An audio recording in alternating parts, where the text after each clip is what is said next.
അതെ, ലീഗുകാരോടാണ്, കോൺഗ്രസ്സുകാരോടാണ്, മുഴുവൻ UDFിൻ്റെ പ്രവർത്തകരോടുമാണ്. നിങ്ങളാണിത് പ്രധാനമായിട്ടും കാണേണ്ടത്. ഇപ്പോൾ നമ്മളൊരു നന്മ ചെയ്തിട്ട് CPMകാർ ചെയ്യുന്നത് പോലെ അത് ലോകത്തെ മുഴുവൻ വിളിച്ചറിയിക്കണമെന്നൊന്നും ഞാൻ പറയുന്നില്ല. പക്ഷെ നമ്മൾ ചെയ്തൊരു കാര്യം അത് ചെയ്തില്ല എന്ന് പറയുമ്പോഴെങ്കിലും അതിൻ്റെ സത്യാവസ്ഥ ജനങ്ങളെ അറിയിക്കേണ്ടുന്ന ബാധ്യത നമുക്കെല്ലാവർക്കുമുണ്ട്. ഈ അടുത്ത കാലത്ത് CPM സൈബറിടത്തിൽ പ്രചരിപ്പിച്ച ഒരു പ്രധാനപ്പെട്ട തമാശയുണ്ട്. വയനാട്ടിൽ ദുരന്തം ഉണ്ടായതിനു ശേഷം വീടുകൾ എത്തിയില്ലെങ്കിൽ എന്താ, പ്രിയങ്ക ഗാന്ധിയുടെ കലണ്ടർ എത്തിയല്ലോ എന്ന്. ഈ വയനാട്ടിലെ വീടുകളുമായി ബന്ധപ്പെട്ട് ഏറ്റവും ആധികാരികമായി സംസാരിക്കാൻ കഴിയുന്ന നമുക്കാണ്. നിങ്ങൾക്കൊരു കാര്യം അറിയൂ, രാഹുൽ ഗാന്ധി വയനാടിൻ്റെ MP ആയതിനു ശേഷം, കൃത്യമായി പറഞ്ഞാൽ ഒരു 2022 ശേഷം വയനാട്ടിൽ രാഹുൽ ഗാന്ധിയുടേതായ ഒരു പദ്ധതിയുണ്ട്. കൈത്താങ് എന്നാണ് ആ പദ്ധതിയുടെ പേര്. ആ പദ്ധതിയിലൂടെ മാത്രം ഇന്നുവരെ ഏതാണ്ട് 94 മനുഷ്യന്മാർക്കാണ് വീടുകൾ നിർമ്മിച്ച് നൽകി കൈമാറിയിരിക്കുന്നത്. അവിടെല്ലാം മനുഷ്യന്മാർ താമസിക്കുന്നുണ്ട്, സർക്കാരിന്റെ വീടുകൾ പോലെയല്ല.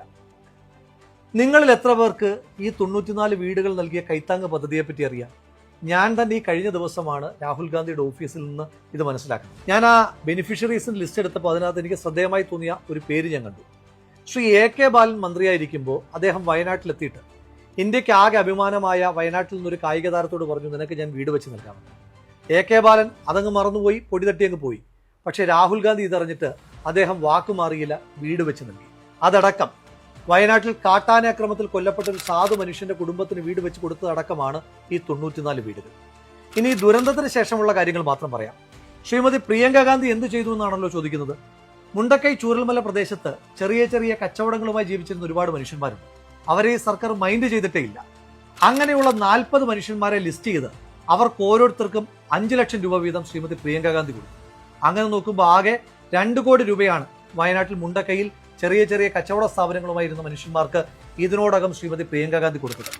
ഇനി CPMകാരോടാണ് ചോദിക്കുന്നത്, ഈ വീട് നിർമ്മിക്കാൻ കോൺഗ്രസിന്റെ ഈ പൈസ ഇല്ല എങ്കിൽ നിങ്ങൾ എങ്ങനെയാണ് 100 വീട് നിർമ്മിക്കുന്നത് ചോദിക്കുന്നുണ്ടല്ലോ. ആ CPMകാരോട് പറയുന്നു, 94 വീട് നിർമ്മിക്കാൻ രാഹുൽ ഗാന്ധി ഒരു മനുഷ്യന്റെ കയ്യിൽ നിന്നെങ്കിലും 1 രൂപയെങ്കിലും പിരിച്ചിട്ടുണ്ട്. ഈ 2 കോടി രൂപ അവിടുത്തെ ചെറിയ കച്ചവടക്കാർക്ക് കൊടുക്കാൻ ശ്രീമതി പ്രിയങ്ക ഗാന്ധി 1 രൂപയെങ്കിലും പിരിച്ചിട്ടുണ്ടോ? ലീഗ് 50 വീടുകൾ നിർമ്മിച്ച് കൈമാറിയതിനെ പറ്റി നിങ്ങൾ എത്ര പേര് സംസാരിക്കുന്നുണ്ട്? ആ വീടുകളെന്ന് പറയുന്നത് സംസ്ഥാന സർക്കാർ നിർമ്മിച്ചു കൊടുത്തതുപോലെ ഇലക്ട്രിക് പണി, പ്ലംബിംഗ് പണിയൊക്കെ ബാക്കിയുള്ള വീടുകളല്ല, നിർമ്മാണം പൂർത്തീകരിച്ച ആളുകൾക്ക് കൈമാറി കഴിഞ്ഞു. നമ്മുടെ KPCC പ്രസിഡന്റ് കഴിഞ്ഞ ദിവസം കോൺഗ്രസിന്റെ കണക്ക് പുറത്തുവിട്ടതിന് ശേഷം ഹാലിളകിയ CPMകാർ പ്രചരിപ്പിക്കുന്ന പുതിയൊരു ക്യാപ്സ്യൂളുണ്ട്. VS ജോയ് വെറും 3 പേരിൽ നിന്ന് പിരിച്ചത് 55 ലക്ഷം രൂപയാണ്. അങ്ങനെയാണെങ്കിൽ കേരളത്തിലെ കോൺഗ്രസ്സുകാരാകെ എത്ര രൂപ പിരിച്ചു കാണും? ആ ക്യാപ്സ്യൂൾ നിങ്ങൾക്കും ആപ്ലിക്കബിൾ ആണല്ലോ. അങ്ങനെയാണെങ്കിൽ ഞാൻ തിരിച്ചൊരു ചോദ്യം ചോദിക്കട്ടെ. നമ്മുടെ DYFIക്കാരുടെ 20 കോടിയെ പറ്റിയിട്ടാണ്. DYFIയുടെ പയ്യന്നൂർ ബ്ലോക്ക് കമ്മിറ്റി പിരിച്ചത് 33,18,907. DYFI മാടായി ബ്ലോക്ക് കമ്മിറ്റി പിരിച്ചത് 28,525,000. തലശ്ശേരി ബ്ലോക്ക് കമ്മിറ്റി പിരിച്ചത് 46,18,568. DYFI ഒഞ്ചിയം ബ്ലോക്ക് കമ്മിറ്റി പിരിച്ചത് 20,02,265. DYFIയുടെ തളിപ്പറമ്പ് ബ്ലോക്ക് കമ്മിറ്റി പിരിച്ചത് 23,50,000. DYFI നീലേശ്വരം ബ്ലോക്ക് കമ്മിറ്റി പിരിച്ചത് 30,300,000. അപ്പോൾ ഈ 6 കൂടെ കൂട്ടുമ്പോൾ 6 ബ്ലോക്ക് കമ്മിറ്റികൾ മാത്രം പിരിച്ച പണം കൂട്ടുമ്പോൾ ഏതാണ്ട് 1,90,90,565 രൂപ. അതായത് ശരാശരി എടുക്കുമ്പോൾ ഒരു ബ്ലോക്ക് കമ്മിറ്റി ഏതാണ്ട് 30,15,094 രൂപ വെച്ച് പിരിക്കണം. നമ്മുടെ DYFIക്ക് കേരളത്തിൽ 220 ബ്ലോക്ക് കമ്മിറ്റികളാണുള്ളത്. അങ്ങനെ വെച്ച് നോക്കുമ്പോൾ കേരളത്തിലാകെ DYFIക്കാർ പിരിച്ചത് 63,33,20,716 രൂപ. നിങ്ങൾ CMDRFിലേക്ക് പൈസ കൊടുക്കാത്തതിനകത്ത് തന്നെ ഞങ്ങൾക്ക് ചില സംശയങ്ങളുണ്ട്. പോട്ടെ, നിങ്ങൾ അല്ലാതെ കൊടുത്തു എന്ന് പറയുന്ന അവകാശപ്പെടുന്ന തുക തന്നെ 20 കോടിയാണ്.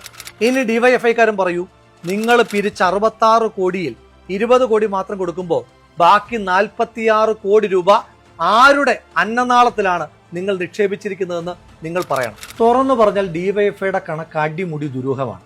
നിങ്ങൾ ആകെ 20 കോടി രൂപ മാത്രമാണ് പിരിച്ചതെന്ന് പറഞ്ഞാൽ ഞാൻ വിശ്വസിക്കില്ല. എങ്കിലും പോട്ടെ, നിങ്ങൾ 20 കോടി എങ്ങനെ പിരിച്ചു എന്നാണ് പറഞ്ഞത്?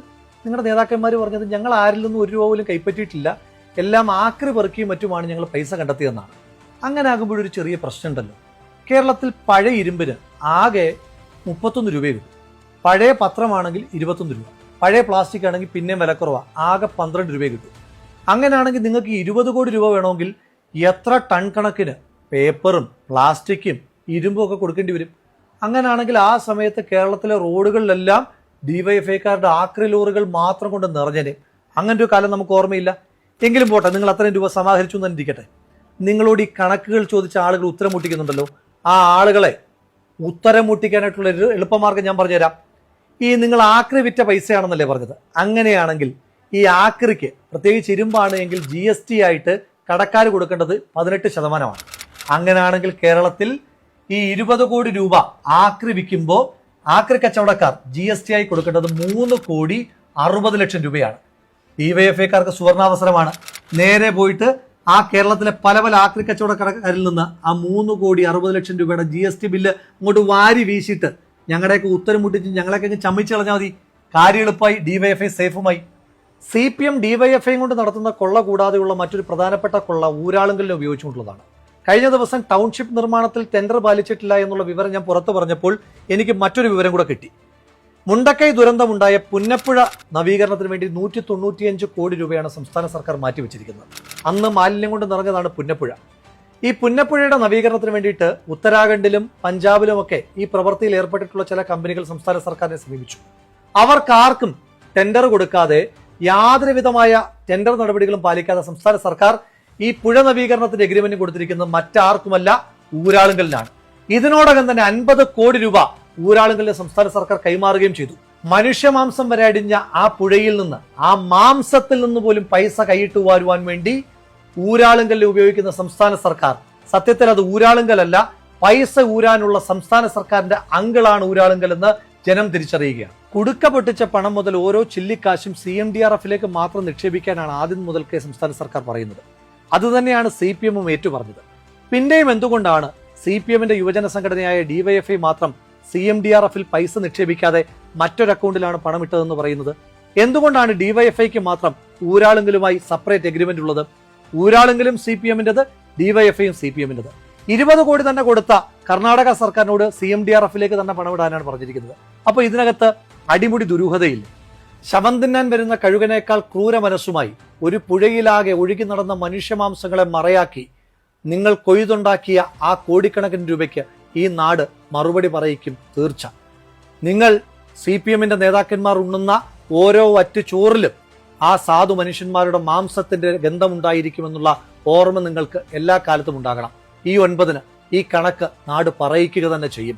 ഒരു അപകടമുണ്ടാകുമ്പോൾ ആശുപത്രിയിൽ കൊണ്ടുപോകുന്നതിന് പകരം അവയവം അടിച്ചു മാറ്റാമെന്ന മാനസികാവസ്ഥയിൽ നിന്ന് CPMന്റെ നേതാക്കന്മാർ മാറേണ്ടുന്ന കാലം കഴിഞ്ഞിരിക്കുന്നു. പറക്കമുറ്റാത്ത പിഞ്ചു കുഞ്ഞുങ്ങളുടേതടക്കം എത്ര മൃതശരീരങ്ങളാണ് മാംസകഷ്ണങ്ങളായി ചാലിയാർ പുഴയിലൂടെ ഒഴുകി നടന്നത്. ആ മാംസകഷ്ണങ്ങൾക്കാണ് ശവംതീനികളായ CPMന്റെ നേതാക്കന്മാർ വില പറഞ്ഞിരിക്കുന്നത്. CPMന്റെ ശവംതീനികളായ നേതാക്കന്മാരോട് ഓർമ്മപ്പെടുത്തുന്നു, ചാലിയാർ പുഴയാണ് സത്യം, ആ പുഴയിലൂടെ ഒഴുകിയ മനുഷ്യരാണ് സത്യം. ഈ നാട് നിങ്ങൾക്ക് മാപ്പ് തരില്ല ഒരു കാലത്തും. ജനങ്ങൾ ജനവിധിയിലൂടെ അത് തെളിയിക്കുക തന്നെ ചെയ്യും.